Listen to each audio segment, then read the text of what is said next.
एक नगर में एक व्यापारी रहता था। उसकी 3 बेटियां थीं। तीनों देखने में बहुत सुंदर थी। व्यापारी अपनी बेटियों से बहुत प्यार करता था, लेकिन छोटी बेटी से उसे कुछ ज्यादा ही लगाव था। एक बार व्यापारी व्यापार के सिलसिले में शहर जाने लगा तो उसने बेटियों से पूछा कि शहर से उनके लिए क्या लाऊं। बड़ी बेटी ने कहा, मुझे चाहिए एक सोने की थाली। मझली बेटी ने कहा, मुझे चाहिए एक सोने का पंखा। छोटी बेटी बोली, मुझे एक सोने का आम चाहिए। व्यापार के कार्य निपटाने के बाद व्यापारी जब घर लौटने लगा तब बड़ी बेटी के लिए सोने की थाली, मझली बेटी के लिए सोने का पंखा लेकर आया, पर उसे कहीं भी सोने का आम नहीं मिला। दोनों बेटियां अपनी इच्छित वस्तु पाकर बहुत खुश हुई, लेकिन छोटी बेटी सुंदर होने के साथ साथ दिल की भी बहुत अच्छी थी। वह सोने का आम नहीं मिल पाने के कारण दुखी नहीं हुई। उसने पिता से कहा, आप तो अक्सर शहर जाते रहते हैं, यदि कहीं कभी भी सोने का आम मिले तो मेरे लिए ले आना। इधर एक राजकुमार घोड़े पर बैठकर एक राज्य से दूसरे राज्य में घूमते हुए एक दिन व्यापारी के नगर में आ पहुंचा। रास्ते में चलते चलते व्यापारी के घर के पास जब वह पहुंचा तब उसने उसकी छोटी बेटी को देखा तो उसे देखता ही रह गया। उसे लगा कि वही उसकी रानी बनने के योग्य है। वह व्यापारी के पास गया और अपना परिचय देकर उससे उसकी छोटी बेटी का हाथ मांगा। राजकुमार की बातें सुनकर व्यापारी ने कहा, आपकी बात सुनकर मुझे खुशी हुई, परंतु मैं आपकी बात मानने में असमर्थ हूँ। आप जिसका हाथ मांग रहे हो वह मेरी सबसे छोटी बेटी है। उससे बड़ी 2 बेटियां और है। बड़ी बेटियों की शादी किए बिना छोटी बेटी के साथ आपकी शादी कैसे कर दूं? यदि आप चाहो तो मैं अपनी बड़ी बेटी के साथ आपकी शादी करवा सकता हूँ। व्यापारी की बड़ी बेटी भी अत्यंत सुंदर थी, वह भी रानी बनने के योग्य थी। राजकुमार ने कहा, मैं आपकी बात से सहमत हूँ, किंतु अपने माता पिता को दिखाने के लिए उसे अपने साथ लेकर जाना चाहता हूँ। 2 दिन के अंदर वापस ले आऊंगा। राजकुमार व्यापारी की बड़ी बेटी को लेकर रवाना हो गया। थोड़ी दूर जाने पर राजकुमार ने अपने घोड़े से कहा, ओ मेरे पवन घोड़े, तुरंत हमें हमारे महल में ले चलो।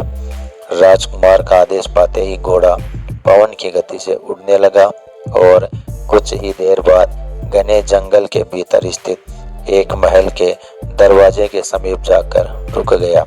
घोड़े की पीठ से उतरकर राजकुमार व्यापारी की लड़की को लेकर महल के अंदर गया। एक कमरे में एक आसन पर उसे बैठने को कहा। वह आसन बहुत सुंदर और नरम था। जब व्यापारी की बेटी उस पर बैठी तब एक दासी उसके लिए शरबत का गिलास लेकर आई। राजकुमार के अनुरोध पर व्यापारी की बेटी ने शरबत पी लिया। अब राजकुमार ने व्यापारी की बेटी से पूछा, तुम इतने नरम आसन पर पहले कभी बैठी थी और इतना बढ़िया शरबत कभी पिया था? व्यापारी की बेटी बोली, इतने नरम आसन पर कभी नहीं बैठी और इतना बढ़िया शरबत जीवन में कभी भी नहीं पिया। राजकुमार ने कहा, मेरे प्रश्न के उत्तर में तुमने जो कहा है उस तरह का उत्तर रानी होने योग्य लड़की के मुख से कभी नहीं निकलेगा। तुम रानी होने के योग्य नहीं हो। चलो तुम्हें तुम्हारे पिता के घर छोड़ देता हूँ। राजकुमार व्यापारी की बड़ी बेटी को लेकर व्यापारी के घर की ओर चला। इसके बाद व्यापारी की मझली बेटी को लेकर राजकुमार अपने उसी महल में पहुंचा। मझली बेटी को नरम आसन पर बिठाने एवं शरबत पिलाने के बाद राजकुमार ने उससे भी वही सवाल पूछा। मझली बेटी ने भी कहा कि इतने नरम आसन पर वह कभी नहीं बैठी और इतना बढ़िया शरबत उसने कभी नहीं पिया। उत्तर सुनने के बाद राजकुमार ने कहा, तुम भी रानी बनने के योग्य नहीं हो। वह उसे व्यापारी के घर वापस ले गया। अंत में छोटी बेटी की बारी आई। अन्य दो बहनों की तरह उसे भी नरम आसन पर बैठाया गया एवं पीने के लिए शरबत दिया गया। उसके बाद राजकुमार ने उससे पूछा, इतने नरम आसन पर तुम कभी बैठी थी? इतना बढ़िया शरबत तुमने कभी पिया है? छोटी बेटी हंसकर बोली, जी हाँ, माँ की गोद इससे बहुत ज्यादा नरम थी और माँ का दूध इस शरबत से भी ज्यादा अच्छा था। व्यापारी की छोटी बेटी के उत्तर से खुश होकर राजकुमार ने कहा, तुम्हारे जैसी लड़की ही मेरी रानी बनने के योग्य है। राजकुमार ने व्यापारी की छोटी बेटी को उसके घर पहुंचा दिया और व्यापारी को सारी बातें बताई। व्यापारी सारी बातें सुनकर बहुत खुश हुआ। उसने अपनी छोटी बेटी के साथ राजकुमार का विवाह कर दिया।